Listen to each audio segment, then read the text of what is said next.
This case is in essence, it's a money laundering scheme by suspects out of West Africa who are using romantic online dating services and those type of relationships to have third parties, in essence, launder their illegal monies and get the money back to them overseas. Tell me about the Nigerian cybercrime industry. It is huge. What tends to happen with these types of crimes is many of them go unreported. People are embarrassed. They don't want to admit that they're a victim. So when we say that this crime is in the millions of dollars, it's potentially in the billions of dollars. People have claimed that this is one of the top revenue generators in Nigeria, and I wouldn't be surprised if that was true. In this particular case, there has been a financial loss of at least $300,000 involving victims from multiple continents: Australia, the United States, Europe. Multiple victims all over the world, and at least $350,000 in fraud loss that we know of.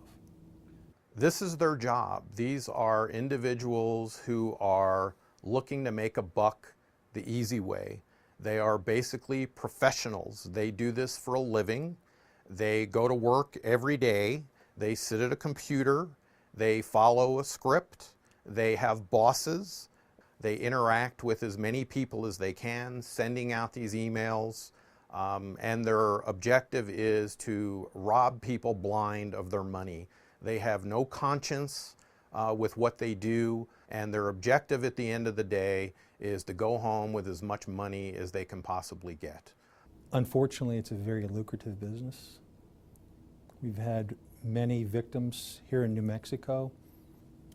We have one case in particular where there's an individual involved in the oil business, and he has made several trips overseas attempting to meet these individuals, and he has lost in excess of $1 million.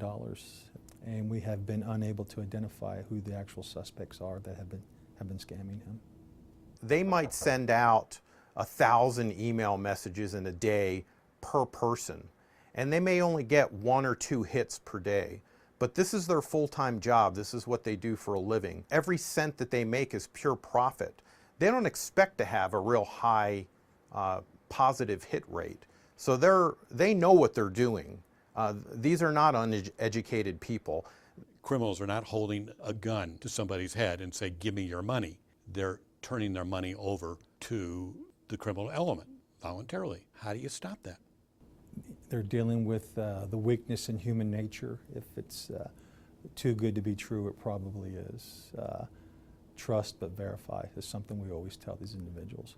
Do your best to verify who you're dealing with. And if it's an online romantic relationship, that's very tough to do.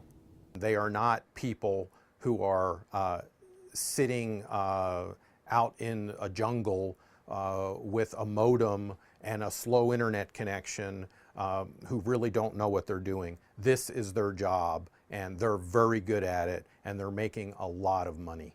Even though some of these victims have lost their life savings, and we do our best to convince them, sometimes in the end they still just do not believe completely that they've been defrauded.